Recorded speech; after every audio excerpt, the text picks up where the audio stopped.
What you're looking at here is my 2004 Honda Element. It's my Hoopty mobile. It's my daily driver. Do all my mobile calls in it and go to the junkyard quite a bit, pick up parts. It's a parts running car, daily driver. Anyway, I did something to it recently, about a month ago, and I waited this long to mention it because I wanted to get some use out of it before I made a review on it.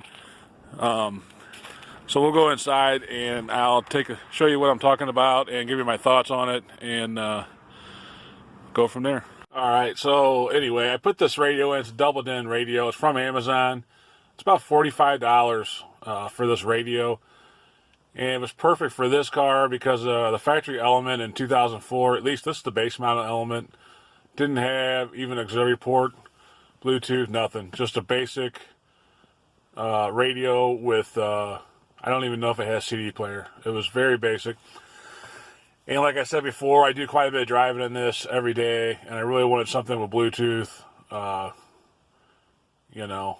And so I ended up getting this radio. I saw some other people getting it on Amazon and got it and put it in about a month ago, and been very happy with it.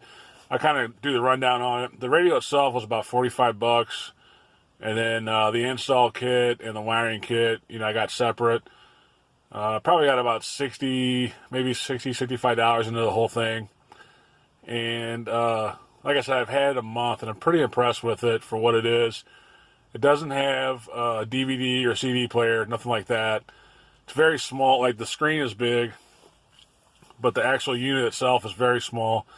I would tell you the name of it, but it comes in...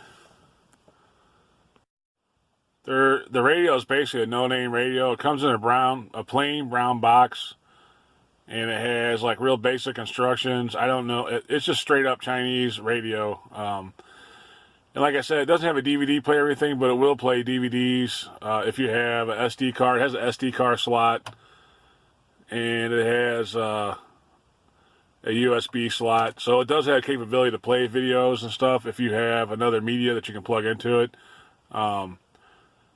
But it doesn't have any slot, which is fine. Most people don't, you know, most radios don't come with that anymore anyway.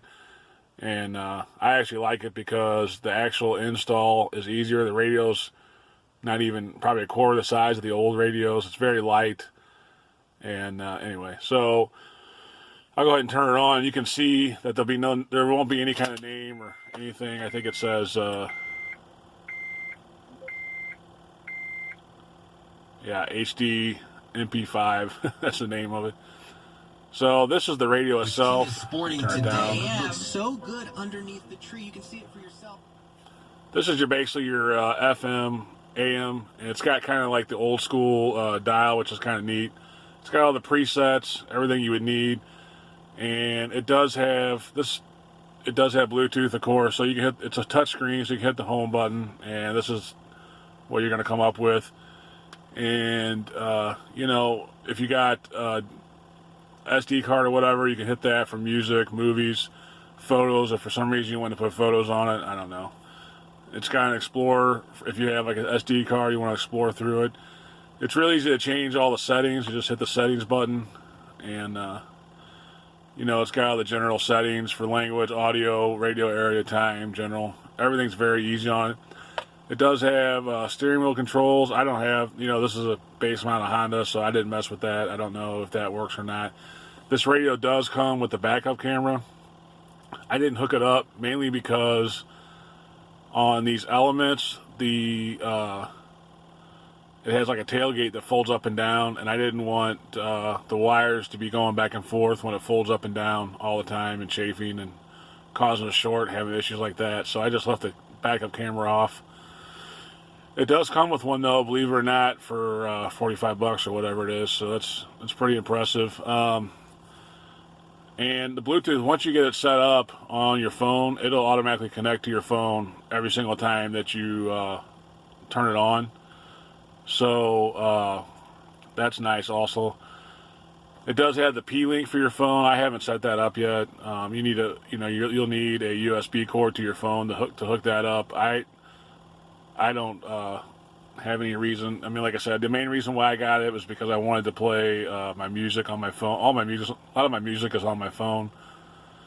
So that's the main reason why I got it. And so you can do Bluetooth or auxiliary port if you got a phone.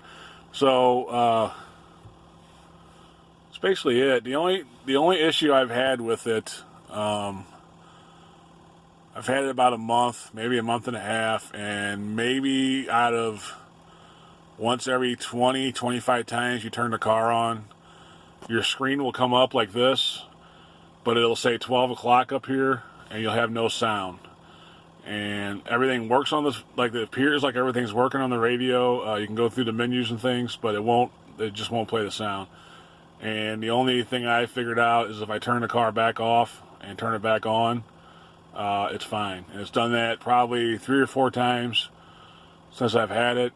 And I've reset, just turned the key off, let the radio power down, and then power back up, and it's worked right away every single time. So that's the only issue I've had with it. I don't know. I haven't looked into it to see if anyone else had that issue or if there's a way to fix it or reset it without turning the car off.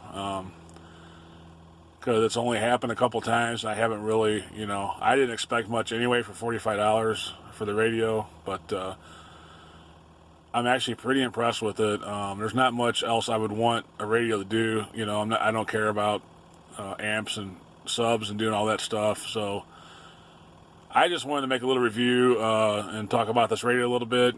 I think it's a good radio if you have a daily driver car and you're not real concerned about amps and multiple speakers and putting a bunch of power out. It's perfect, especially if you have an older car, it doesn't have Bluetooth or auxiliary port or anything, or if you're going to flip a car, it's got an older radio in it. I think if you would get a radio like this and put it in like a flipper car, it would add value to the car for sure. And like I said, I mean, the sound's fine. It doesn't sound any less good. It doesn't sound, the factory radio was, like I said before, it's a base model element, so the sound and the speakers in this car are not all that great anyway. I would think it definitely sounds as good or better than the factory radio, and I would think, it's just a lot of it's going to depend on your car and your speakers and all that, but my personal feeling is it's probably sufficient. It'll probably sound decent. If you had, the better the car or the better the speakers you have, the better it's going to sound. I believe it does have an amp hookup in the back.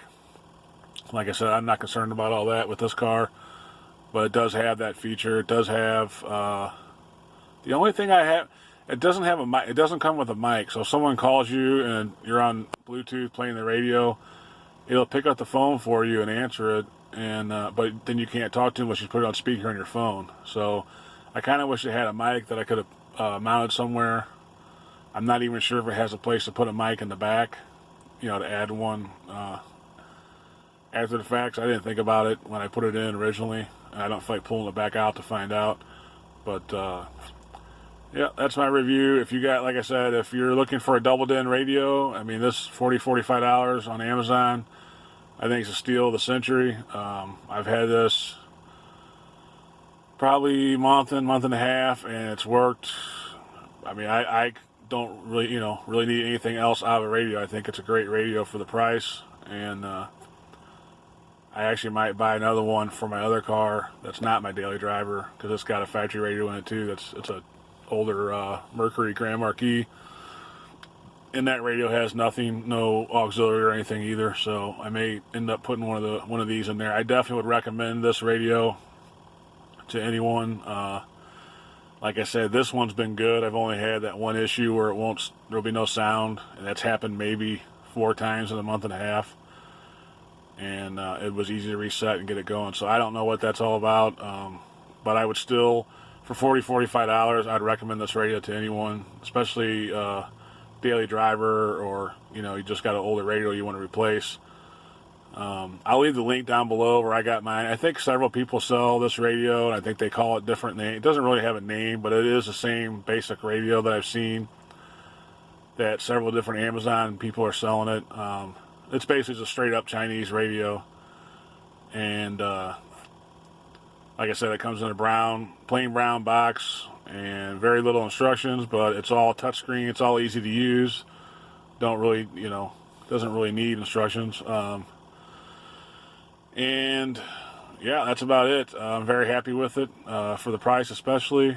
And, you know, it does come, like I said, it does come with the SD card. It does have a USB port, auxiliary port, pretty much anything you would need for, like, you know, external media or whatever. So that's pretty much it. I'll leave the link down below if you want to get one. I'm not sponsored by them. No one's paid me. I just, whenever I get something that I think other people would be interested in or could use, I'll try to make a video on it for the channel. And I definitely think if you're looking for, you know, a cheaper doubled-in brand new radio, you can't go wrong with this one. So I'll leave a link and you can check it out. And anyway, thanks for watching. I'll see you on the next video, and God bless.